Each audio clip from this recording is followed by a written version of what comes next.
L'ancien premier ministre québécois Jean Charest est de passage à Winnipeg. C'est dans le cadre d'une série de consultations nationales sur l'industrie aérospatiale. Il veut aussi tâter le pouls des travailleurs de cette industrie au Manitoba avant de recommander la mise en place d'une stratégie pan-canadienne. Et donc, on écoute le reportage de Patrick Foucault.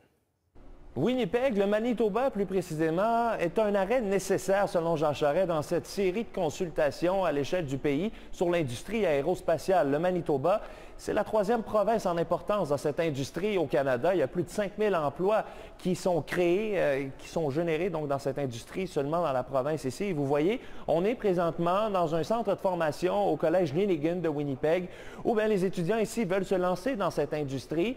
C'est une industrie qui, varie un peu de province à l'autre. Ici au Manitoba, on se concentre surtout sur l'entretien, la réparation d'hélicoptères, d'avions, de simulateurs par exemple, alors qu'au Québec, en Ontario, on se concentre beaucoup plus sur la production. Le Manitoba, donc, qui est un joueur important dans une industrie qui est de plus en plus compétitive, selon Jean Charest. C'est justement une des principales raisons, selon lui, pour lesquelles il faut avoir une stratégie nationale. Et ça va faire partie, donc, d'un rapport qu'il va remettre à la fin de ses consultations. Il va remettre un rapport au gouvernement fédéral pour finalement maintenir le pays dans cette industrie très compétitive, de nouveaux joueurs comme le Japon qui entrent dans cette industrie. Écoutons Jean Charest là-dessus.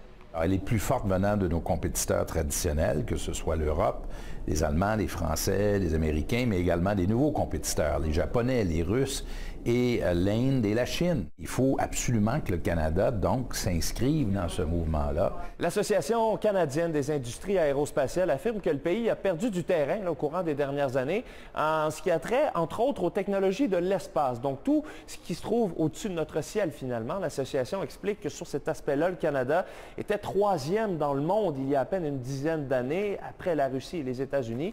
Bien voilà maintenant que le Canada se retrouve au 18e rang. Donc Jean Charest espère qu'en remettant ce rapport à la fin mars, une stratégie sera mise en place qui permettra au pays de redevenir l'un des meilleurs joueurs de l'industrie partout dans le monde, comme il était il y a une dizaine d'années.